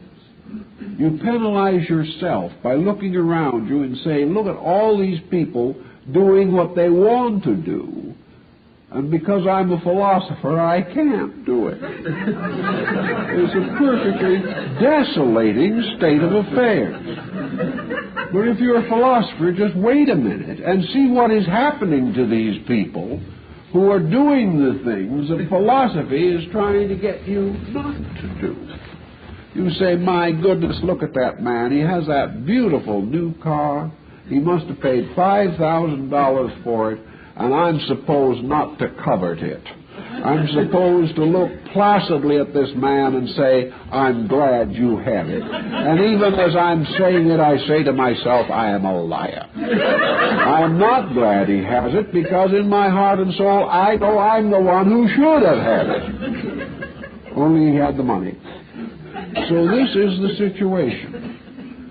But if, instead of building this situation which causes pain, we simply relax and watch this world of people doing the thing that we feel philosophy is trying to prevent us from doing. I've watched this a long time, and I've seen what happens. I've seen the equivalent of the man with the new expensive car. And I've gone by that house later and seen the black wreath on the door. This man with the new car, the expensive home and everything, dropped dead one afternoon in his office. This is what we've been deprived of, not the car. We have faced the horrible misfortune of not being able to drop dead at 47. Because his way of life that resulted in this particular pattern, which to us seems so wonderful, was the way of life that destroyed him. For many years, an individual lived in continuous envy of a very wonderful family living next to them. This family must have been a family of great means, because servants did everything. The lady of the house was only seen flittingly, moving from one magnificent room to another. Everything was very solemn, very snobbish, very set apart from everyone else, and the neighbors were just one mass of gossip. Here was an individual that must certainly be living the life of a royal princess. When the truth finally came out, the woman of that house was a hopeless alcoholic who was in delirium tremens most of the time, and finally committed suicide. The reason she never came out was the fact that she couldn't walk straight. And all the envy went up in bubbles. It is the same with everything. We look out at these things, and then philosophy says, don't envy this one frame of a large picture. Look the picture through. You will then see that the only individual to whom you can direct envy is the man of character. He is the only one who in the end will come to anything worth envying. And that person you can be. That all these little things that seem to be so worthwhile that we hate to give them up are actually the very things that are giving us our heartaches. That therefore we're not losing anything. It's no problem of regret.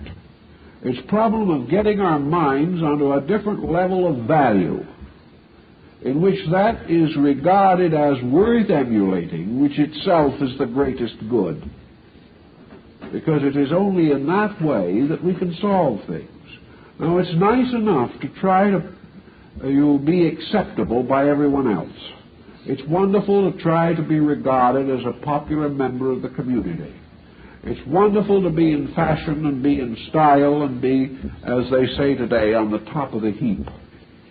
But when you make all these sacrifices to the insanity of the time, and then something goes wrong with you, who cares? Who is going to come forward and say, well, you tried to be one with us. You made a splendid showing in doing the things we all do. Therefore, now in your emergency, we'll all get together and get you out of it. Do they ever say that? No. They only simply say, poor old Joe, it served him right. He drank too much. Of course, we made him do it. But he will let us make him do it. Now he's gone. It's his own fault. He shouldn't have done it. So the rest keep right on going, doing their own way. The company gets a new sales manager, and everything goes on as before. The sales force makes an alcoholic out of the manager and then replaces him. This is the reward we get for being one of the good sports. Nothing. But we try our best to be like everybody else, and our only reward is that we are just like them. And what happens to them, we find out when we read the morning paper. So philosophy says, think this through. Use common sense, think all these things through. Philosophy gives you the power to sit down and think things through.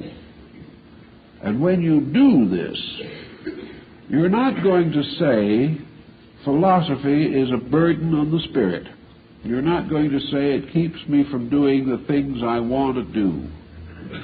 Rather, we are going to suddenly realize that it is a very delightful and helpful friend. Someone who really has our good at heart. Because wisdom has the good of all things at heart. And at mind also. And that all it's doing is asking us not to do the things which create the great need, the misery, the sorrow, with which otherwise we will be suddenly faced as a result of a careless attitude toward life.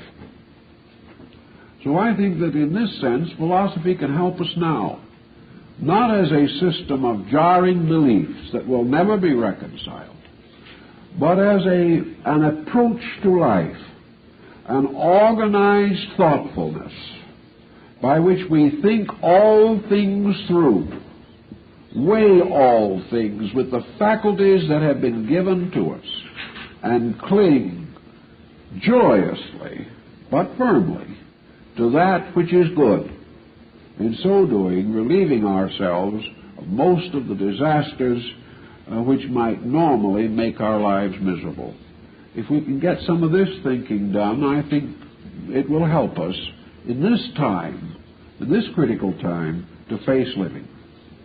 Well, it's also a critical time to go home, so I better stop. I will see you next week.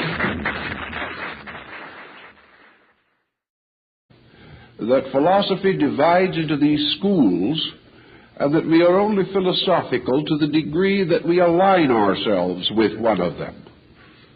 Just as today we may think ourselves religious because we belong to a certain church, and doubt the religious integrity of another person because he belongs to a different church, today we have this same problem with philosophy.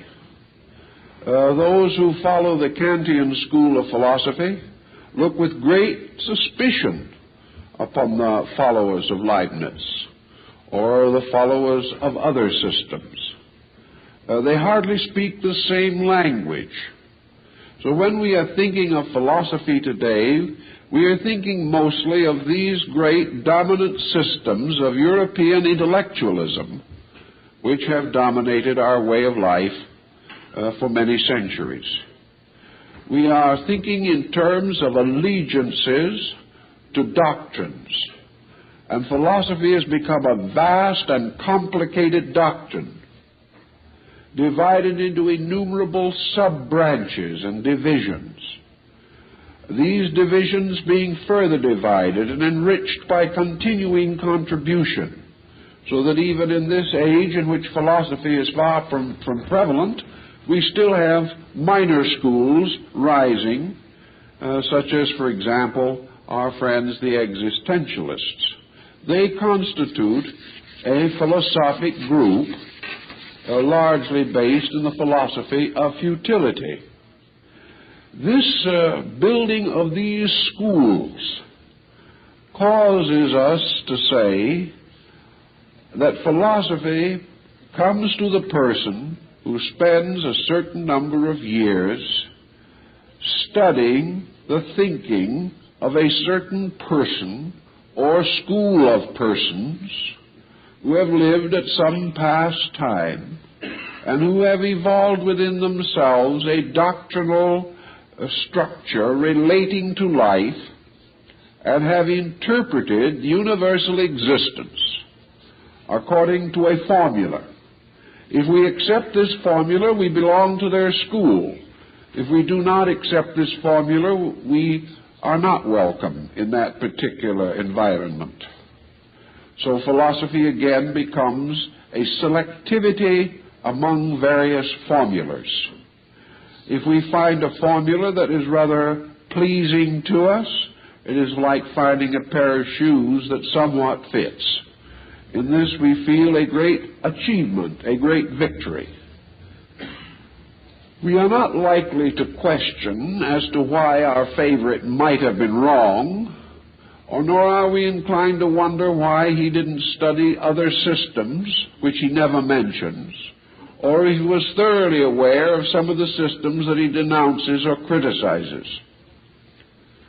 We somehow, therefore, come to think of this philosophy as an available mass of opinion or belief or conviction, not perhaps entirely amateurish, because it has passed through a series of processings through able minds. And we have confidence in the philosophy because we have confidence in the ability of the thinker who gave us that particular system. It's all authority, it's all tradition. Now, we are not attacking the validity of either.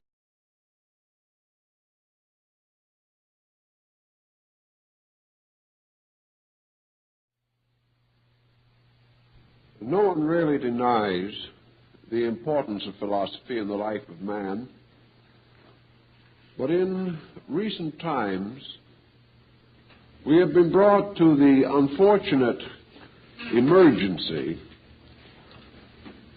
of being forced to interpret a very large, good word in a way entirely contrary to the original insight which was associated with the term. We think now of philosophy as some kind of a formal instrument of thinking,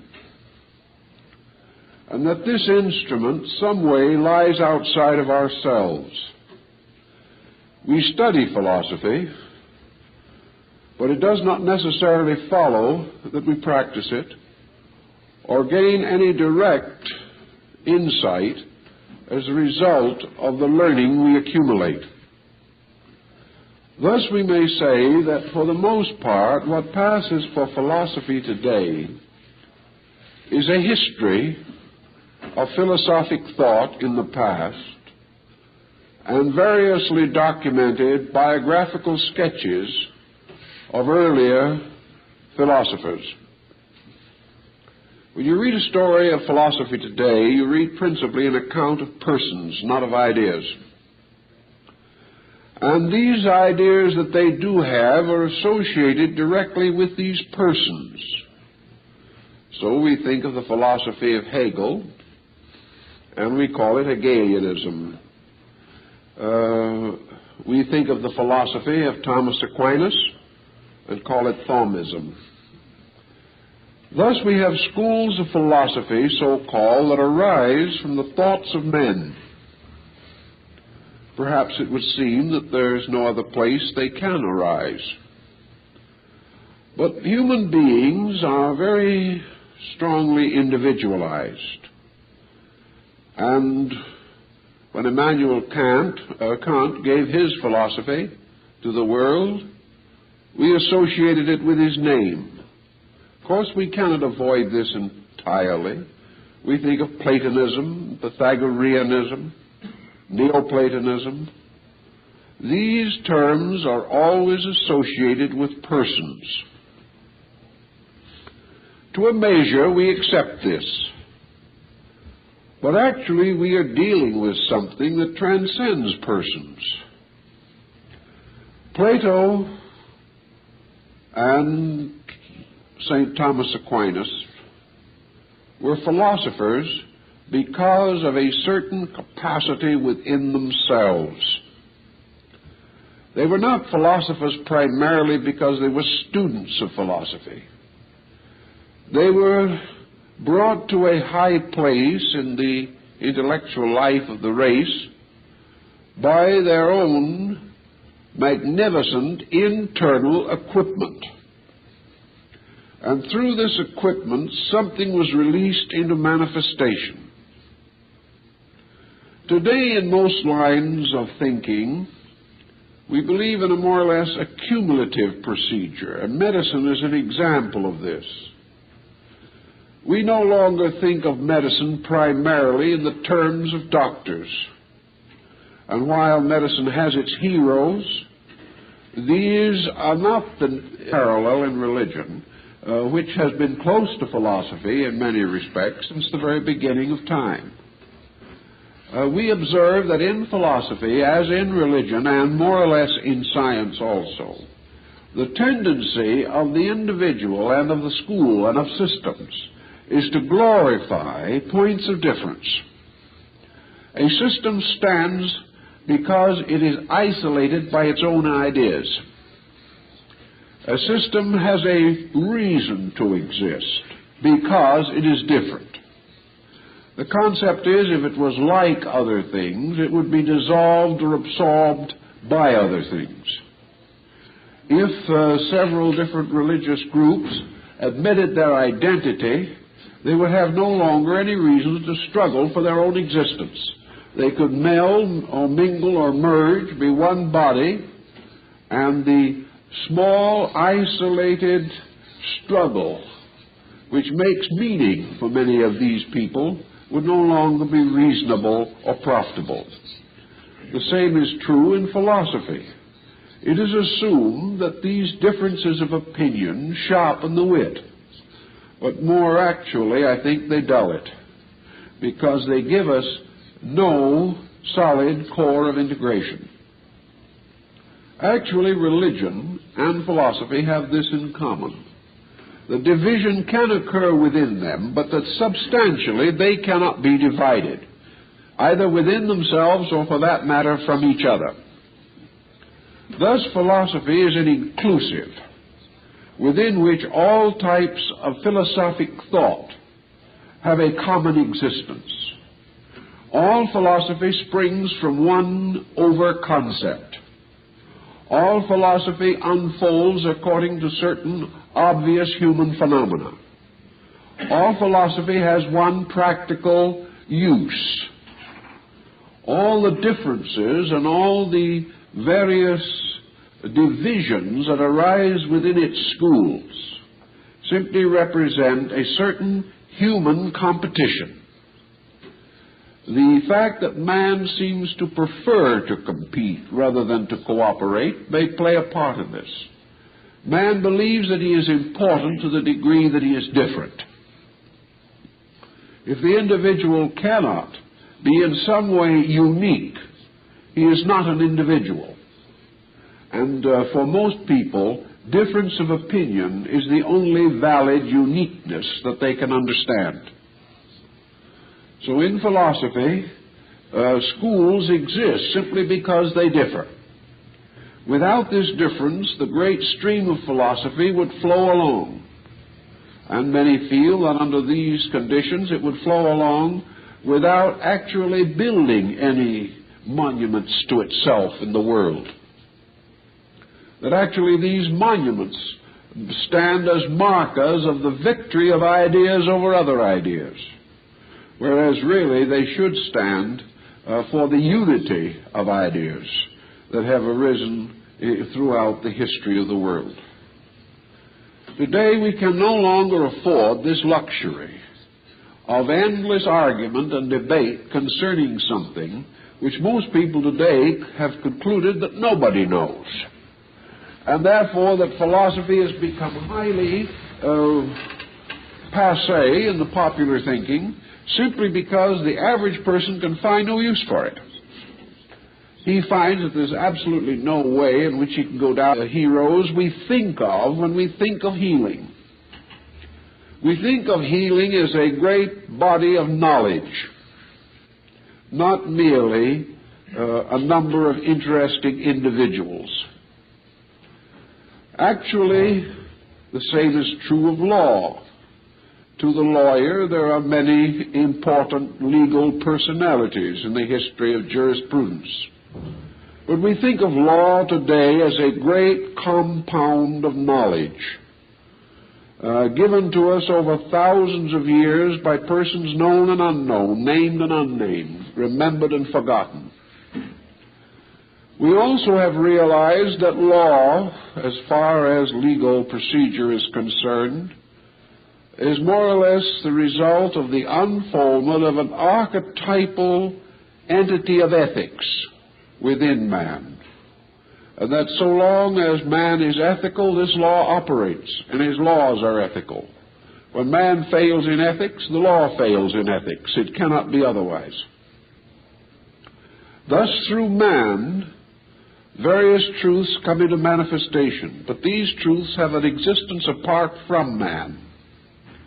And I think we should remember that philosophy is not something that is always captured by individuals, but that philosophy is some state or condition of the consciousness of living things, and that all creatures that have rational equipment at some time or other in the unfoldment of their natures pass through this phase which we call philosophical. We find that as maturity comes upon the individual in physical life, that certain changes come in his attitudes and his approach to life, that he begins to take on greater responsibilities, and that those interests which were sufficient for his childhood are no longer sufficient to dominate his activity. We do not think of maturity in terms merely of people who have grown up. We do not think particularly of Platonic maturity or Aristotelian maturity. We think of people growing up everywhere, in every walk of life, in every condition of consciousness. And I believe that in the course of time we must learn to approach philosophy this way. That we will no longer think of it as a traditional body of opinion, but will think about it as a living instrument available to each one of us. Truly, as in the case of most arts and sciences, we have to learn or study in order to become proficient in a form of knowledge. However, learning and study will not guarantee this proficiency. To all outside instruction must be added the internal factor of ability, or the individual must be recognized as having an aptitude for a kind of learning. It may well be that the musician will never have an aptitude for philosophy, or it may well be that an actor will never have an aptitude for law or medicine. But it is very definitely true that all human beings have a certain degree of aptitude in the use of their minds. And philosophy, therefore, is a method of culturing the minds and thoughts of men. I think we must outgrow the idea of these. But I think it results in a situation that is not favorable for the development of a philosophic era. The first thing you have to have in modern philosophy is an exceptionally good memory. If you are able to remember the essential elements of a system, you can probably gradually work up to a PhD. This remembering of a system does help in some respects, but it gives us the victory of having remembered. And having finally received our diploma, proving and certifying that we have a good memory, we then promptly forget about the whole thing, unless, by some chance, we decide to be a professor of philosophy. Under such conditions, we begin to teach that which we have learned, often adding nothing of ourselves, but simply parroting the original text. We go on and on and on, repeating the same words like the family parrot, with not much certainty that we understand what they mean or have ever been able to vitalize them beyond the problem of tantalizing a classroom with difficult questions.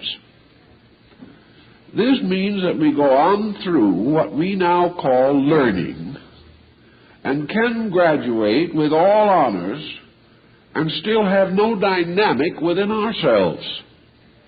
Instead of philosophy creating within us a magnificent adventure, it ends up in a common boredom, if not worse, because if we start to study comparative philosophy, then we find that most of these intellects violently differed from each other, that many of them held utterly irreconcilable points of view, and that you can get into just as serious a dilemma trying to reconcile philosophic systems as you can trying to reconcile political or religious systems. Instead of the end being knowledge and wisdom and insight, the end of the search is confusion. We then come to the natural problem of the doubter. When the great masters of a learning cannot agree, what shall the humble followers do? They stand by in amazement, watching their betters, as Voltaire says, throwing three-legged stools at each other's heads. There seems to be no reason why we should expect more comfort from a philosophy than its principal exponents. And as very few of them seem to have gained any comfort, we can doubt the wisdom of the entire proceeding. This leads naturally to a skepticism. And when we learn that dozens of the world's great thinkers have startlingly disagreed, then we wonder what we can believe, what knowledge we can affirm. So that finally, as the Greeks observed long ago, that the end of philosophical meditation is simply a legitimate doubt about the validity of anything. Philosophy producing the great skepticism, the sudden realization that all knowledge may be futility. So looking back over this problem and realizing that it is one of the heritages which we bring down into modern times, it seems well to try to analyze it a little more closely. And we have a splendid